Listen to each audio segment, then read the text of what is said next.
So hello guys, welcome back to my YouTube channel set time bound goal. This is Sandeep भैया।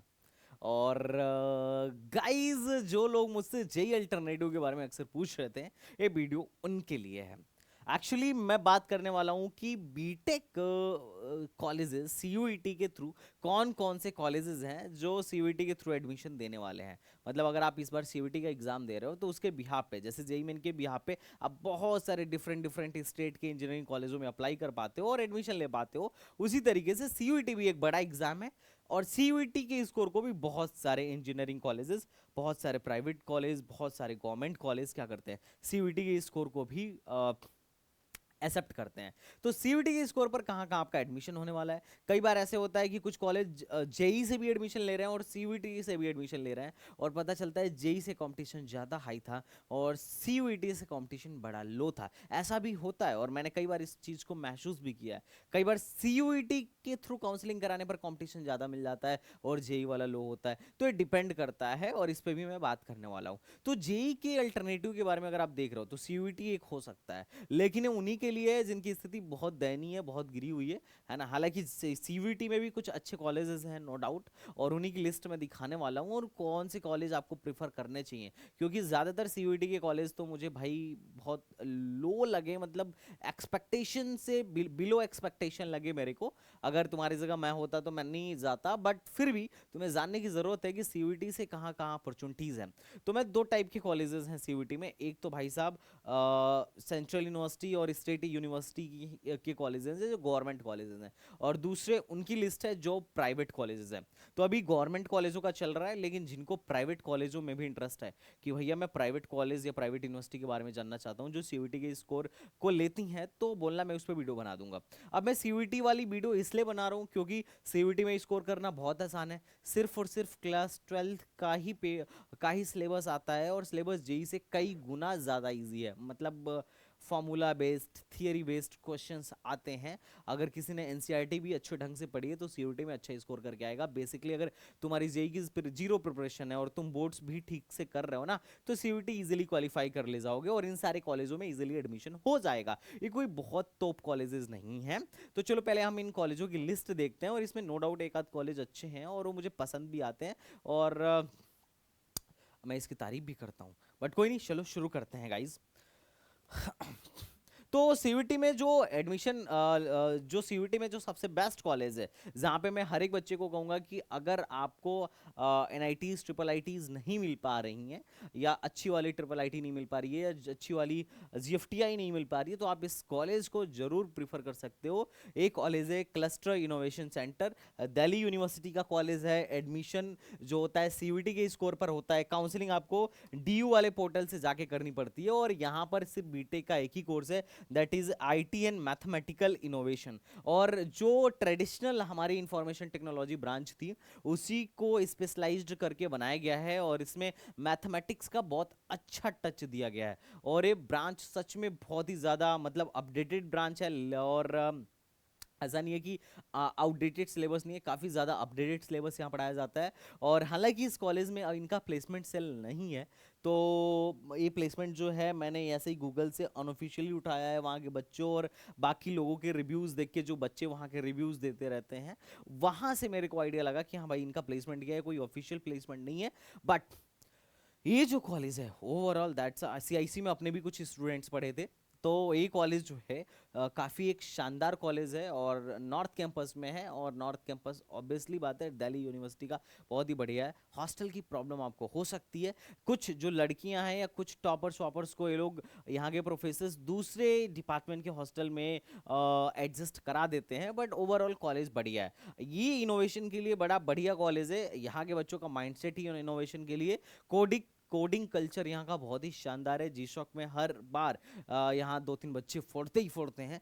तो अगर आप coder बनना चाहते हो, आपको कुछ इनोवेशन, आप कुछ इनोवेट करने की लालसा रखते हो, या एंटरप्रेन्योरशिप टाइप के बंदे हो, तो ये कॉलेज आपके लिए हो सकता है, क्योंकि यहाँ पे फीस बहुत कम है, लेकिन थोड़ा सा मतलब प्रोफेसर्स काफ़ी ज़्यादा कोऑपरेटिव हैं जहाँ तक मेरे को पता चला, और जूनियर और सीनियर्स की बॉन्डिंग यहाँ बहुत अच्छी है, क्योंकि यहाँ प्लेसमेंट होता ही एलुमनाई के नेटवर्क नेटवर्क से है, या फिर जो दिल्ली यूनिवर्सिटी का सेंट्रलाइज प्लेसमेंट ऑफिस है वहाँ से इनका प्लेसमेंट होता है। अदरवाइज इनके कॉलेज का खुद का कोई ट्रेनिंग एंड प्लेसमेंट ऑफिस नहीं है, इसलिए इनके कॉलेज वाले कंपनियां नहीं बुलाते हैं। और यहाँ पर इंटर्नशिप मस्ट है, हर ईयर के बाद आपको इंटर्नशिप करना ही होता है। जैसे कि इंजीनियरिंग में लोग एक बार करते हैं 4 साल में, लेकिन यहाँ के बच्चे हर साल करते हैं। तो इंजीनियरिंग के सॉरी इंटर्नशिप के मार्क्स को अभी यहाँ पे इवेल्युएट किया जाता है, और उसके मार्क्स आपके सेमेस्टर के मार्क्स में, डिग्री में जुड़ती है।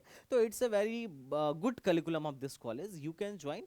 इसके कुछ कॉन्स भी हैं, मैं आपको ऑलरेडी बता चुका हूँ, ठीक है। टीपीओ नहीं है, और इन लोगों के हॉस्टल्स नहीं है, and there are many most, but चलो हम आगे चलते हैं। तो ये सबसे बेस्ट कॉलेज है। यहाँ एडमिशन लेने के लिए अगर आपके 500 प्लस भी आ रहा है तो यू कैन ट्राई हियर कि आपका एडमिशन हो जाए। यहाँ एडमिशन जाने के लिए सब्जेक्ट कॉम्बिनेशन, आपको मैथमेटिक्स पे ध्यान देना है, जनरल टेस्ट पे ध्यान देना है, और कोई भी एक लैंग्वेज आप उठा के ले लेना, बस ये चीज़ है आपके उसके लिए, क्या कहते हैं, आपके सब्जेक्ट कॉम्बिनेशन के लिए। ओके, अब मैं बात करता हूँ नेक्स्ट कॉलेज के बारे में, तो दैट इज बाबा साहब अंबेडकर यूनिवर्सिटी लखनऊ, BBAU लखनऊ। एक सेंट्रल यूनिवर्सिटी है, दिल्ली यूनिवर्सिटी की तरह, पर आप इसको उस लेवल का कॉलेज समझने का बिल्कुल भी भूल मत करिएगा। हालांकि लखनऊ में है तो ठीक है, लोग जाते हैं। अगर आपकी रैंक बड़ा लो आ रही है, आप बहुत लो फील कर रहे हो कि भैया मैं जेई मेन में अच्छा नहीं कर पाया, सीयूईटी में भी बहुत अच्छा नहीं चल रहा है, तो आप एक तरफ से इसको देख सकते हो, कैंपस का बड़ा है, ठीक ठाक है। और फीस की मैं बात करूं तो फीस जो है इसका 1 लाख पर एनम है, 1,10,000 के अप्रॉक्स इसकी फीस पड़ती है हर साल की। और यहाँ पे हॉस्टल्स वगैरह भी अवेलेबल हैं। लेकिन यहाँ पे जो सबसे ज़्यादा डिसअपॉइंटिंग है that is placement statics.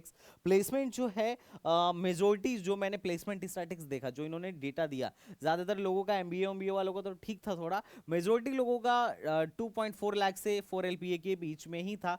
Highest जो सिविल का गया था इनके यहाँ से, एक बच्चे का 7-7.5 लाख का गया था, और इलेक्ट्रॉनिक्स में जो हाईएस्ट गया था वो 6 एलपीए का गया था। तो कुल मिला जुला के मुझे वो उतना ज़्यादा सेटिस्फैक्टरी नहीं लगा, क्योंकि पैसा भी ये लोग ज़्यादा ले रहे हैं और प्लेसमेंट्स वगैरह भी थोड़े से कम हैं। हाँ, अगर आप ये चाहते हो कि भाई मेरे को फ्री टाइम चाहिए, सरकारी नौकरी वोकरी की तैयारी करनी है, तो you can go here, no doubt, it's totally your choice. आप इस कॉलेज को लेना चाहते हो या नहीं लेना चाहते हो। यहाँ पर एडमिशन जेई मेन के मार्क्स से भी होता है और सीयूईटी के मार्क्स से भी होता है, और सीयूईटी से ज़्यादा आसान होता है। जेई मेन में तो थोड़ा सा कंपटीशन आपको हाई देखने को मिल सकता है, पर सीयूईटी के थ्रू एडमिशन और भी ज़्यादा ईजी है। Okay, I hope you are getting my point what I am saying. अब मैं अपने नेक्स्ट कॉलेज की तरफ चलता हूँ, ये एक जीएफटीआई है। Okay, government funded technical institute, ये जोसा में भी पार्टिसिपेट करता है, और इसके सीट्स जेई मेन से भी भरी जाती हैं, और बाकी की कुछ बची खुची सीटें सीयूईटी से भी भरी जाती हैं। और लिटरली यकीन मारो, सीयूईटी से यहाँ पर एडमिशन लेना ज़्यादा आसान है एज़ कम्पेयर टू जोसा। जोसा में तो अच्छी खासी इसकी कट ऑफ चली जाती है, पर इसमें सीयूईटी में बहुत ईजिली यहाँ पर एडमिशन होने का संभावना रहता है। अब देखो, ये कटरा में है, और अगर मैं इसकी फ़ीस की बात करूँ तो इसका मैं जो सबसे वो डिसअपॉइंटिंग चीज़ लगता है मेरे को, क्योंकि काफ़ी हाई फीस ये लोग चार्ज करते हैं, 1,58,000, जो कि अपने आप में काफ़ी ज़्यादा है। और अगर मैं हॉस्टल फीस की बात करूँ तो 20,000, और सिक्योरिटी फीस आपका 10,000, और बाकी मेस चार्ज आपको अलग से देना पड़ेगा। यहाँ पर ऐसा नहीं है कि प्लेसमेंट बहुत खराब है, हालांकि प्लेसमेंट उतना अच्छा भी नहीं है, मात्र 60 एनआईआरएफ डेटा के अकॉर्डिंग 66% ही बच्चे प्लेस्ड हुए थे।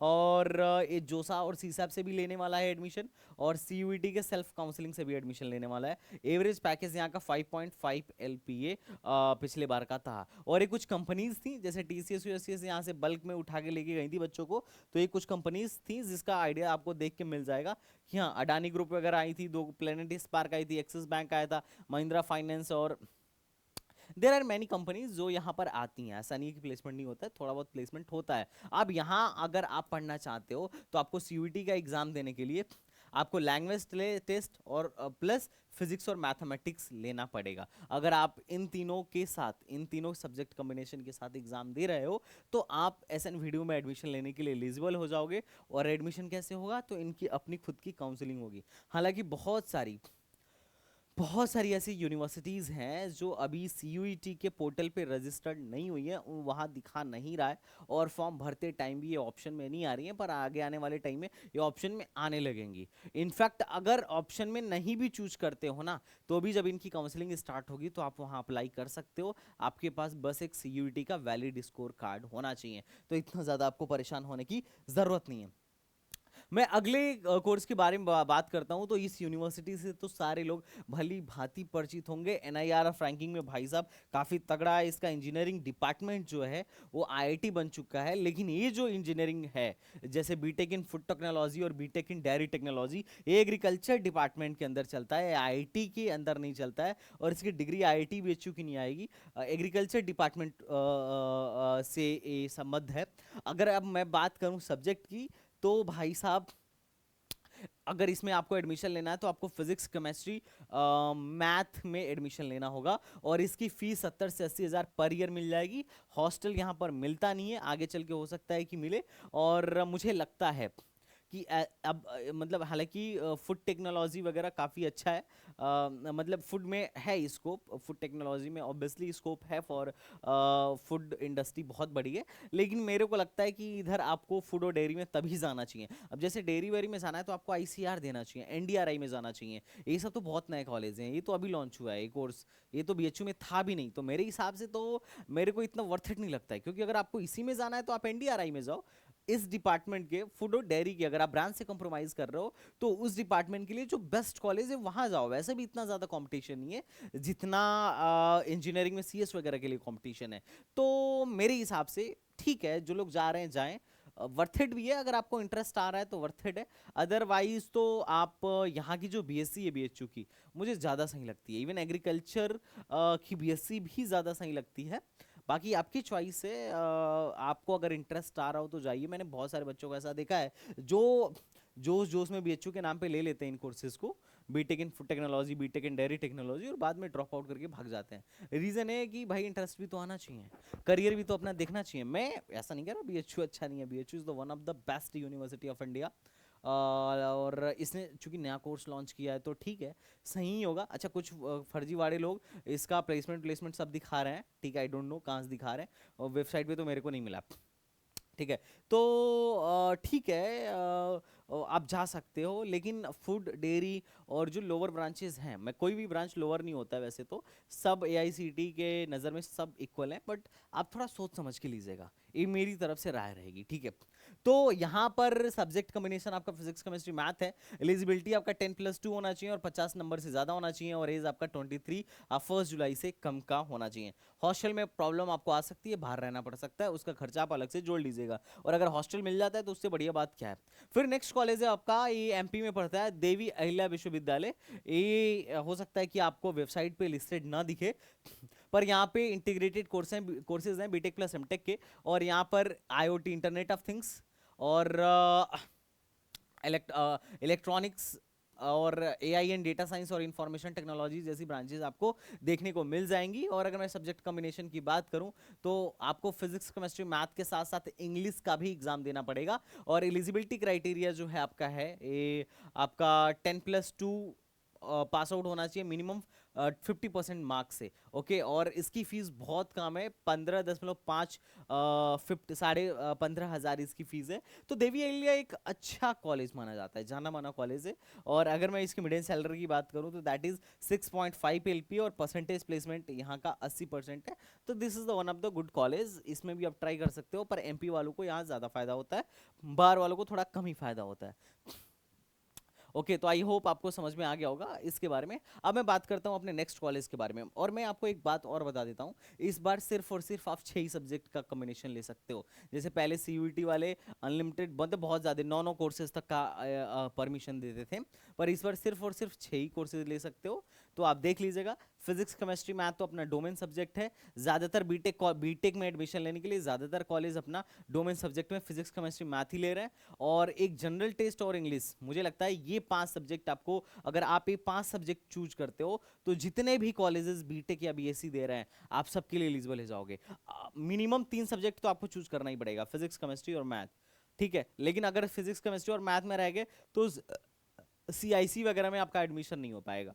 तो इसीलिए फिजिक्स केमिस्ट्री मैथ के साथ एक जनरल टेस्ट और एक लैंग्वेज आपको चूज करना पड़ेगा। तो अगर 5 सब्जेक्ट आप ये चूज कर लेते हो तो कोई भी ऐसा कॉलेज नहीं है जो आपको एडमिशन देने से मना कर देगा कल बीटेक में, क्योंकि इससे बाहर कोई सब्जेक्ट आपको पढ़ने की या लिखने की जरूरत नहीं है अगर आपको बीटेक करना है, इनफैक्ट बीएससी करना है तो भी। क्योंकि डीयू में मतलब जो यहाँ के लोग के बीटेक कॉलेजेस है ना, मेरा मानना है वहाँ से अच्छे तो डीयू के बीएससी के कॉलेजेस हैं। आप वहाँ पे जाके बीसीए कर लो या कंप्यूटर एप्लीकेशन से बीएससी ऑनर्स कर लो, this are the good option for you. But फिर भी आपकी चॉइस है, अगर आप बीटेक करना चाहते हो तो डेफिनेटली बीटेक, जैसे बीटेक को तो कभी बीएससी कंपेयर कर ही नहीं सकता है। बीटेक में जितनी अपॉर्चुनिटीज होती हैं, ब्रॉड अपॉर्चुनिटीज जो होती हैं, वो बीएससी वगैरह में नहीं है। तो definitely you can go for BTech, but college भी थोड़ा डिसेंट होना चाहिए। अगर मैं नेक्स्ट कॉलेज की बात करूं तो that is central university of Haryana. 2016 में ही इसका इंजीनियरिंग स्टार्ट हुआ था। ये लोग सीएससी इलेक्ट्रिकल और सिविल, प्रिंटिंग और पैकेजिंग में करा रहे हैं, और यहाँ पर एडमिशन के लिए आपका मैथ्स और फिजिक्स होना चाहिए। ऑल्दो मैं कहूंगा सब्जेक्ट कॉम्बिनेशन को आप एक बार क्या करिएगा, ऑफिशियल वेबसाइट से मैच कर लीजिएगा, ये बात ध्यान रखिएगा। अगर मैं एलिजिबिलिटी क्राइटेरिया की बात करूं तो 5th-12th होना चाहिए मिनिमम 45% मार्क्स से, और एग्रीडिगेट क्या होना चाहिए आपका एटलीस्ट 40% मार्क्स एससी एसटी वालों के लिए होना चाहिए, और बाकी लोगों के लिए 45% मार्क्स। फीस थोड़ा सा कम है आपका, 65,200 रुपये पर ईयर, और बाकी जो है आपका हॉस्टल फीस भी यहाँ पर कमी है। और यहाँ पर कुछ कुछ कंपनीज आती हैं, बट प्लेसमेंट स्टैटिक्स भाई साहब बिल्कुल भी मुझे सेटिस्फैक्टरी नहीं लगा। हालांकि इनका कैंपस वगैरह सब कुछ बन चुका है, सेंट्रल यूनिवर्सिटी ऑफ हरियाणा तो काफ़ी पुराना है, और इसमें एडमिशन का एक और मोड भी है, और वो है जेई मेन। जेई मेन में भी एडमिशन आपको, जेई मेन के थ्रू भी एडमिशन होता है। उसके लिए आपको जोसा प्लस सीसैप की काउंसलिंग करानी पड़ती है, क्योंकि कुछ जो लास्ट ईयर जीएफटीआईज बढ़ी थी उसमें से आपका एक चुहार भी था। तो सेंट्रल यूनिवर्सिटी ऑफ हरियाणा में भी एडमिशन दोनों मोड से होता है, जेई मेन से भी होता है और इससे भी होता है। नेक्स्ट अपना है भाई साहब central university of Karnataka. Central university of Karnataka is also participating in CUET, और यहाँ पर सिर्फ 2 ही ब्रांचेज हैं, इलेक्ट्रिकल और इलेक्ट्रॉनिक्स। और यहाँ पर जाने के लिए आपको सब्जेक्ट कॉम्बिनेशन लेना होगा फिजिक्स केमिस्ट्री और मैथ। बोर्ड में आपके कम से कम पीसीएम में 50% से ज़्यादा होने चाहिए, और अगर आप एससी एसटी या ओबीसी या पीडब्ल्यू हो तो 45% से ज़्यादा होना चाहिए। फीस बहुत कम है, 25,000 पर ईयर। अगर मैं एवरेज सैलरी की बात करूँ तो यहाँ पे एवरेज सैलरी है 4.3 LPA, मैक्सिमम सैलरी 8 LPA, और मिनिमम सैलरी 2.5 LPA। तो भाई साहब इनका जो प्लेसमेंट है सेंट्रल यूनिवर्सिटी ऑफ कर्नाटका का, ये सेटिस्फैक्टरी नहीं है, दिस इज नॉट सेटिस्फैक्टरी। और जो नंबर ऑफ स्टूडेंट प्लेस्ड हुए थे इलेक्ट्रिकल में लास्ट ईयर मात्र 8, जो मेरे को डेटा मिल पाया। ठीक है, हो सकता है इन्होंने कहीं और डेटा रखा और मेरे को ना मिला हो तो अलग बात है, पर मैंने इनकी पूरी अच्छे से जांच पड़ताल की, और इसी में सिर्फ और सिर्फ 15 बच्चे ही प्लेस्ड हुए थे, और इलेक्ट्रिकल में मात्र और मात्र 8 बच्चे प्लेस्ड हुए थे। तो कर्नाटका जैसा लोकेशन देख के जल्दी जल्दी यहाँ भागना नहीं है, पहले कॉलेज के बारे में भी रिसर्च करना है, अगर पसंद आए तभी जाना है। ठीक है, ज्यादातर कॉलेजेस सीयूईटी में वैसा ही है जहाँ प्लेसमेंट की बड़ा कमी हो। नेक्स्ट कॉलेज की बारे में बात करूं तो that is central university of Jharkhand. यहाँ पे बीटेक प्लस एमटेक का कोर्स होता है, इंटीग्रेटेड कोर्स होता है, और इसका भी प्लेसमेंट स्टैटिक्स मेरे को बहुत ही ज़्यादा डिसअपॉइंटेड लगा। एक तो इनके डेटाज अवेलेबल नहीं है, इधर उधर का डेटा बहुत माथापच्ची करने के बाद मिलता है, और प्लेसमेंट स्टैटिक्स भी बहुत कुछ खास अच्छा नहीं था। अगर मैं प्रोग्राम ऑफर्ड की बात करूं तो यहाँ पे ये लोग सीएससी मतलब काफ़ी ज़्यादा प्रोग्राम देते हैं, वेबसाइट पे देख लेना। और सब्जेक्ट जो है इनका फिजिक्स केमिस्ट्री मैथ, यहाँ पे एडमिशन लेने के लिए आपको फिजिक्स केमिस्ट्री मैथ्स देना पड़ेगा। और इनका काउंसलिंग प्रोसेस मेरे को सबसे गंदा लगा था। हर एक ब्रांच में अप्लाई करने के लिए ये लोग अलग से पैसे वसूल रहे थे। सच कहूँ तो पिछले के पिछले साल एक कैंडिडेट का मैं करा रहा था, बहुत गंदा काउंसलिंग प्रोसेस मेरे को फील हुआ कि यार इतना ज़्यादा डिफिकल्टी आप बच्चे के लिए बढ़ा रहे हो। हमेशा किसी भी इंस्टीट्यूट को, किसी भी ऑर्गेनाइजेशन को सेटअप ऐसा करना चाहिए कि बच्चा जो है बहुत इजीली आपके यहाँ एडमिशन ले पाए। इतना भी ज़्यादा कॉम्प्लिकेटेड मत करिए। ये लोग अलग अलग ब्रांच में अप्लाई करवा रहे थे, और उसका अलग अलग चार्ज ले रहे थे, और चार्ज भी छोटा मोटा नहीं, अच्छा खासा चार्ज ले रहे थे। और सेम काम हेमवती नंदन भगुना गढ़वाल यूनिवर्सिटी वाले में एचएनवी में भी हुआ था, लेकिन वो कम पैसे ले रहे थे। वो हर ब्रांच को में अप्लाई करवाने के लिए 300 रुपये ले रहे थे, पर ये तो बहुत ज़्यादा पैसे ले रहे थे। तो देखना इनको, मुझे लगता है कि बहुत सारे ऐसे कॉलेज हैं जिनको काउंसलिंग का आइडिया नहीं है कि कैसे काउंसलिंग कराया जाता है। मैं किसी कॉलेज को डिफेम नहीं कर रहा, और मैं सिखा भी नहीं रहा कि आप कैसे कराइए, पर मुझे लगता है कहीं ना कहीं कमी है, आपको इस पे सुधार करना चाहिए। वो पुराने तौर तरीके बदलिए। फीस इसका कम है, फर्स्ट इंस्टॉलमेंट और सेकंड इंस्टॉलमेंट का तो 50-60 हज़ार में आपका यहाँ बीटेक हो जाएगा।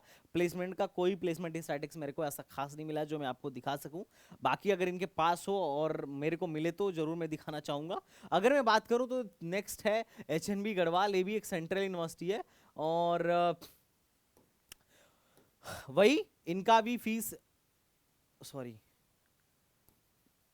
इनका फीस जो है लगभग 11,000 पर एनम के आसपास का है, that is 11K per annum के आसपास का है। और यहाँ पे जो ब्रांचेज हैं जैसे सीएसई, ईसी, आईओटी, मैकेनिकल और इंफॉर्मेशन टेक्नोलॉजी जैसी हैं, इनको एक बार वेरीफाई भी कर लीजिएगा। और जो सब्जेक्ट कॉम्बिनेशन है दैट इज फिजिक्स, केमिस्ट्री और मैथ, और एलिजिबिलिटी है कि आप 10+2 पास होने चाहिए, बस इतने में हो जाएगा। प्लेसमेंट स्टैटिक्स एनआईआरएफ के डेटा में बहुत गंदा था और प्लेसमेंट का मैं तो नहीं कहूँगा ज़्यादा एक्सपेक्टेशन रखने के लिए। और चूंकि ये जीएफटीआई है तो दोनों तरीके से एडमिशन होता है, सीयूईटी से भी एडमिशन होता है और जेई से भी एडमिशन होता है। उसके बाद भी मुझे लगता है कि इनकी सीटें खाली रह जाती हैं और स्पॉट काउंसलिंग में डायरेक्ट बुला के सीटें भरनी पड़ती हैं। तो ये हेमवती नंदन बहुगुणा एचएनबी गढ़वाल यूनिवर्सिटी था, तो इसके बारे में आपको मैंने एक आइडिया दे दिया कि आपको अप्लाई करना चाहिए या नहीं करना चाहिए।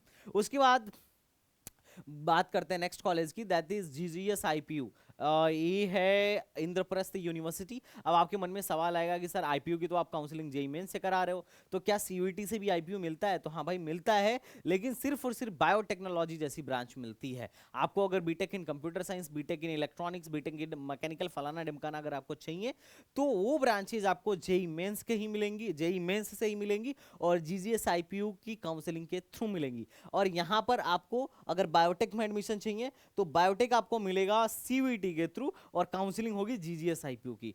तो दोनों केस में काउंसलिंग तो जीजीएस आईपीयू ही कराएगा, बस आपके स्कोर कार्ड अलग अलग होंगे एडमिशन लेने के लिए। और मैं आपको बता दूं कि जीजीएस आईपीयू का रजिस्ट्रेशन स्टार्ट हो चुका है। पहले आपको रजिस्ट्रेशन करना होगा, फिर काउंसलिंग के लिए रजिस्ट्रेशन करना होगा और फिर आपकी जाके काउंसलिंग होगी। तो आप अभी से जीजीएस आईपीयू का फॉर्म भर सकते हैं, इसमें कोई डाउट वाली बात नहीं है। अगर मैं बात करूं यहाँ पर तो आप फिजिक्स केमिस्ट्री के साथ आप बायो या बायोटेक अगर आप लिए हुए हो तो आप इस प्रोग्राम के लिए एलिजिबल हो और आपके 55% किस में होने चाहिए, पीसीएम या पीसीबी में होने चाहिए। फीस इसकी वैरी करती है, 1,20,000 से लेकर 1.5 लाख के आसपास तक फीस इसकी जा सकती है। अब मैं बात करूं नेक्स्ट कॉलेज की, तो ये अपना APJ Abdul Kalam, APJ Abdul Kalam AKTU. अब आपके मन में ये सवाल आएगा कि भैया आप तो एक बोलते हो कि एकेटीयू में जेईई मेंस से होगा और आप काउंसलिंग के लिए अपनी बुकिंग भी शुरू कर दी हो एकेटीयू की। तो हाँ भाई बुकिंग तो चल रही है और सेकेंड राउंड का रिजल्ट आते आते जिस हिसाब से बुकिंग हो रही है अपनी, मुझे लग रहा है कि कहीं ऐसा ना हो कि सेकेंड राउंड के बाद से बुकिंग ही बंद करना पड़े, क्योंकि सेकेंड राउंड का रिजल्ट आने के 1-2 दिन बाद में तो इतनी भीड़ आएगी कि सारी की सारी हमारी सीटें फिल हो जाएंगी और फिर हम उन्हीं की काउंसलिंग भी कर पाएंगे, क्योंकि हमारे पास जो पहले आगे बुक कर रहा है उसकी काउंसलिंग हम पहले करेंगे। ये बात फैक्ट है, ठीक है। अगर मैं बात करूं अब तो सर आप ये बताओ कि भाई ये कौन से कोर्स में एकेटीयू में एडमिशन हो रहा है सीयूईटी के थ्रू। तो अगर एकेटीयू में आप जा रहे हो तो आपका भाई साहब बायोटेक और एग्रीकल्चर जैसे 2 ब्रांचेज में एडमिशन होगा सीयूईटी के थ्रू। अगर मैं सब्जेक्ट कॉम्बिनेशन की बात करूं तो फिजिक्स केमिस्ट्री और या तो आप मैथ से 12th होने चाहिए या फिर आप सॉरी एलिजिबिलिटी में या तो आप मैथ से 12th होने चाहिए या बायो से 12th होने चाहिए, मतलब फिजिक्स केमिस्ट्री मैथ या फिजिक्स केमिस्ट्री बायो, और 45% आपकी एलिजिबिलिटी क्राइटेरिया है। अगर मैं सब्जेक्ट कॉम्बिनेशन की बात करूं तो या तो आप फिजिक्स केमिस्ट्री के साथ मैथ ले लो या बायो ले लो और साथ में आप जनरल टेस्ट ले लो, आप इसके लिए एलिजिबल हो जाओगे।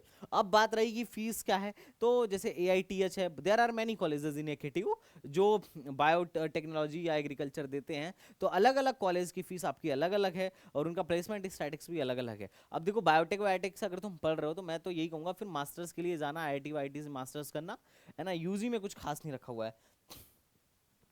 अब मैं बात करता हूँ एक नेक्स्ट कॉलेज के बारे में, that is Mahatma Gandhi central university. ज्यादातर यूट्यूब चैनल्स पे इसकी बड़ी तारीफ की गई है कि प्लेसमेंट बहुत तगड़ा है, 10 से 12 लाख का एवरेज पैकेज है। बाकी ऐसा कुछ भी नहीं है, मैं एज पर माई नॉलेज, क्योंकि इन्होंने कहीं पे भी ऑफिशियली मेंशन नहीं कर रखा है।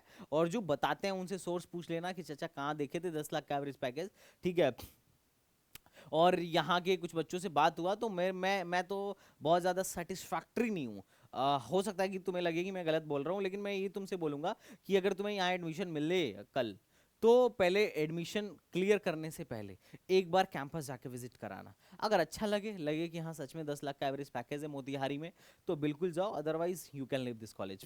अगर मैं बात करूं तो यहाँ सिर्फ एक ही ब्रांच है, that is computer science and engineering, और यहाँ जाने के लिए आपको फिजिक्स मैथ के साथ साथ या तो बायो या तो केमिस्ट्री या सीएस या इंफॉर्मेटिक प्रैक्टिसेस हैं, तो इनमें से कोई भी अगर आपके पास है तो आप यहाँ के लिए एलिजिबल हो। तो सब्जेक्ट कॉम्बिनेशन में आपको फिजिक्स और मैथ तो चाहिए ही चाहिए, और प्लस या तो केमिस्ट्री ले लो या बायो ले लो या सीएस ले लो या इंफॉर्मेटिव प्रैक्टिसेस ले लो, कोई भी सब्जेक्ट ले लो एक तीसरा, और आप फिर यहाँ पर काउंसलिंग कराने के लिए पहुंच जाओ, हो जाएगा एडमिशन। अगर मैं बात करूँ एलिजिबिलिटी क्राइटेरिया का, तो 10+2 में आपका 50% होना चाहिए, और किसी भी बोर्ड में, डोंट वरी। और अगर मैं फीस की बात करूँ तो 30K per annum, 30K per year की फीस है।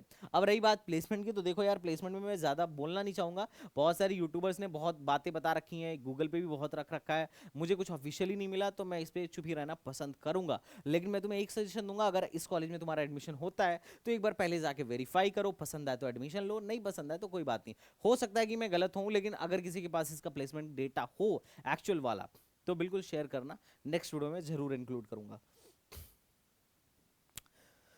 अब बात करते हैं नेक्स्ट कॉलेज के बारे में, दैट इज क्लस्टर। वीडियो थोड़ी लंबी हो गई, सॉरी। अब देखो यार, रात को बहुत ज़्यादा टाइम हो गया, 2 या 3 बज रहे हैं, और मैं अभी तुम्हारे लिए वीडियो शूट कर रहा हूँ, सुबह 9 बजे पोस्ट करूंगा, क्योंकि दिन में ही रात को ही टाइम मिल पाता है अपने को। नेक्स्ट कॉलेज के बारे में बात करूं तो that is cluster innovation, cluster university Jammu, और यहाँ पे भी यही है, biotech and food sciences and technology, और सब्जेक्ट कॉम्बिनेशन इतना है, और एलिजिबिलिटी क्राइटेरिया आपकी इतनी है। अब मैं नेक्स्ट इसके बाद अगर किसी कॉलेज की बात करूं तो दैट इज नागालैंड यूनिवर्सिटी। अब जो लोग उधर के हों वही उधर जाएं, इधर से मुझे नहीं लगता तुम्हें जाने की नीड है, बाकी इनके यहाँ ये ब्रांचेस हैं, देख लो, और इनके सब्जेक्ट कॉम्बिनेशन यही है। बायोटेक वालों के लिए फिजिक्स केमिस्ट्री मैथ या बायोलॉजी में से कोई एक है, बाकी सबके लिए पीसीएम है, और एलिजिबिलिटी क्राइटेरिया आपकी है। तो कुल मिला जुला के एक टोटल कॉलेजेस थे, मैंने सिर्फ गवर्नमेंट कॉलेजों को ही इंक्लूड किया। अगर तुम कहोगे तो मैं प्राइवेट कॉलेजों को भी बनाऊंगा, जैसे बेनेट यूनिवर्सिटी हो गया, तुम्हारा शारदा हो गया, तुम्हारा गलगोटिया यूनिवर्सिटी हो गया, there are many university, Jagannath, and मतलब बहुत ऑप्शंस हैं, तीर्थंकर महावीर वगैरह, बहुत सारे ऐसे प्राइवेट यूनिवर्सिटीज़ हैं जिनकी फीस बहुत ज़्यादा है और प्लेसमेंट महालुल है। कुछ ऐसी भी यूनिवर्सिटीज़ हैं जिनकी प्लेसमेंट ठीक ठाक है और फीस भी टॉलरेबल है। तो अगर तुम्हारी विश हो कि भैया एक प्राइवेट पे भी वीडियो बनाओ, तो बोलना मैं बनाऊंगा, क्योंकि ज़्यादातर लोगों को ये कहीं ना लगने लगे प्राइवेट पे बनाओ तो कि कहीं संदीप भैया भी तो नहीं बिक गए। तो मैं तुम्हें बता देता हूँ, मैं किसी भी प्राइवेट यूनिवर्सिटी का या कॉलेज का पेड प्रमोशन नहीं करता हूँ। हाँ, अगर यूनिवर्सिटी अच्छी है, मुझे लगता है सजेस्ट करना चाहिए, तो मैं ज़रूर सजेस्ट करता हूँ, लेकिन एज सच मैं दूसरों की तरफ फर्जीवाड़ा नहीं करता हूँ। अच्छा, फर्जीवाड़ा से याद आया, एक स्कैम की वीडियो आने वाली है, क्योंकि मैंने देखा मेरे बहुत सारे स्टूडेंट स्कैम में फंस रहे हैं। दिन मतलब मेरे पास दिन भर कॉल आता रहता है, ऐसे बच्चों की, बहुत सारे बच्चों की कॉल आती रहती है कि भैया ये वाले भैया मेरे को बोल रहे हैं, या ये वाले काउंसलर मेरे को बोल रहे हैं कि यहाँ एडमिशन करा दूंगा, 1 लाख डोनेशन लगेगा। तो ये जो मैनेजमेंट कोटा का फंडा चल रहा है, क्या है एक्चुअली में, थोड़ा सा मैनेजमेंट कोटा का मैं आपको आइडिया देना चाहूँगा नेक्स्ट वीडियो में। मेरी कोई भी वीडियो किसी भी तरीके की स्पॉन्सर्ड नहीं है, तो ये मत सोचना कि मैं किसी को प्रमोट कर रहा हूँ, मैं सच में रियलिटी ही बताना चाहता हूँ। क्योंकि यहाँ पर आने का, इस चैनल के समक्ष खड़ा होकर तुमसे बात करने का बस मेरा एक ही मोटो है कि तुम्हें एक बढ़िया से बढ़िया मैं कॉलेज दिलवा पाऊँ एज पर योर रैंक, बाकी और कुछ नहीं है। ओके गाइस, तो आई होप आपको ये वीडियो अच्छी लगी होगी, और जिसने लास्ट तक ये वीडियो देखा है फटाफट अपना नाम लिख दो कमेंट बॉक्स में, और चैनल सब्सक्राइब करना मत भूलना है, चैनल बहुत ही हेल्पफुल होने वाला है। तो चलो गाइस, मिलते हैं नेक्स्ट वीडियो में, तब तक के लिए बाय बाय, टाटा एंड जय हिंद।